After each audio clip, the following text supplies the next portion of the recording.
Isang mapagpalang umaga sa ating lahat, mga kapatid ko kay Kristo.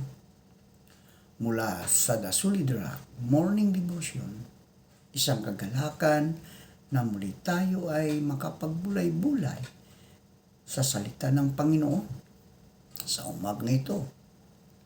Mga ilang minutong pagbubulay-bulay ng mga salita ng Panginoon upang papurihan at sambahin ang ating Panginoong Hesukristo. Ang ating pong pagbubulay-bulayan sa magandang umaga ng Lunes ay matatagpuan sa libro ni Malakias. Malakias Kapitulo 3, talatang 10. Ito ang sinasabi: dalhin ninyo na ang buong buo ang inyong mga ikasampung bahagi sa tahanan ng Diyos upang matugunan ang pangangailangan sa aking tahanan. Subukin ninyo ako sa bagay na ito. Kung hindi ko buksan ang mga bintana ng langit at ibuhos sa inyo ang mga masaganang pagpapala. Tayo po ay manalangin.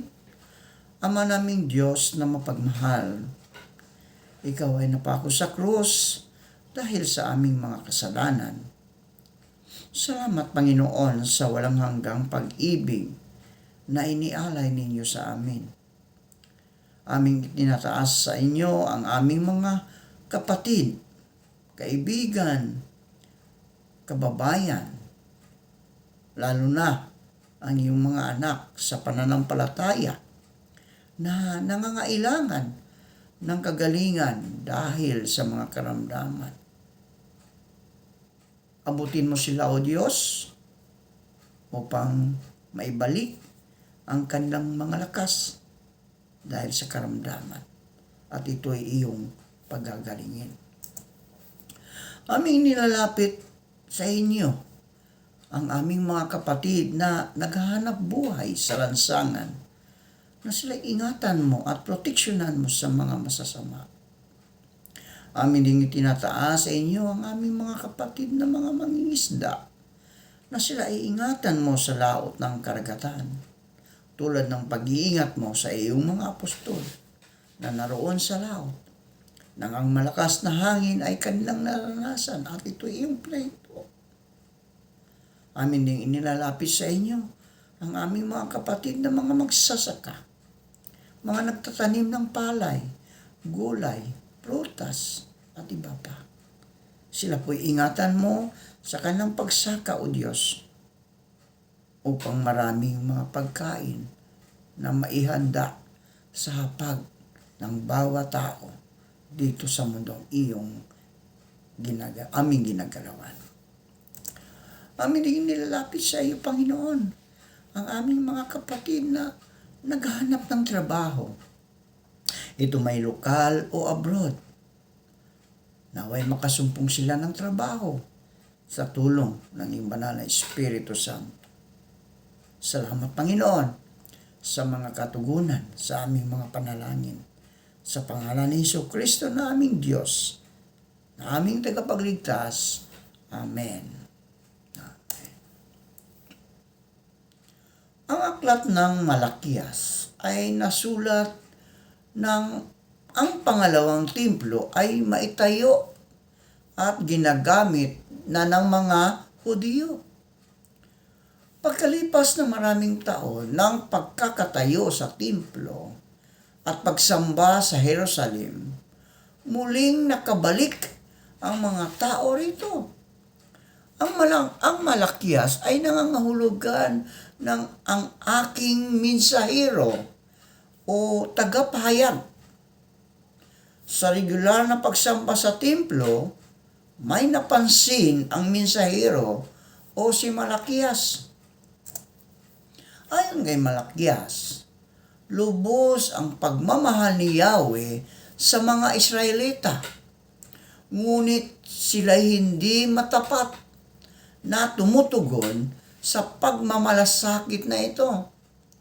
Hindi naging karapat-dapat ang pangunguna ng mga pari sa pananambahan may pang-aaping nagaganap at kawalan ng katarungan sa bayan.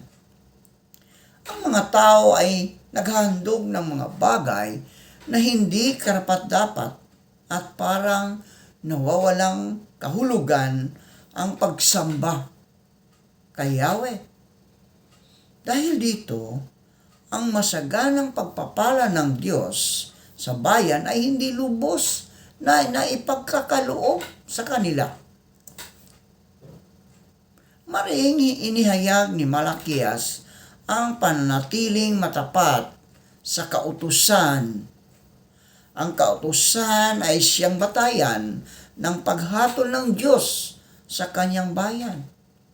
Kung ang bayan ay manunumbalik sa kanyang katapatan, sa kautusan at pagsamba, ay tiyak na ipagkakaloob ni Yahweh ang pagpapalang inihahanda para sa kanila.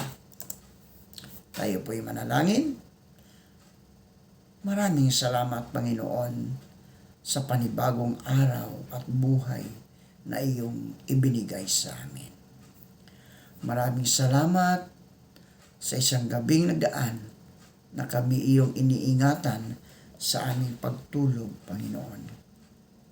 Maraming salamat sa muli mong paggising sa amin, sa muli mong pagbibigay ng buhay, ng lakas at ng karunungan.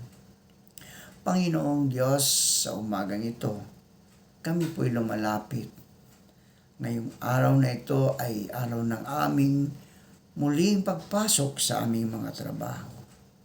Dalangin ko, O Diyos, na ingatan mo kami sa aming pagpasok, sa aming mga trabaho.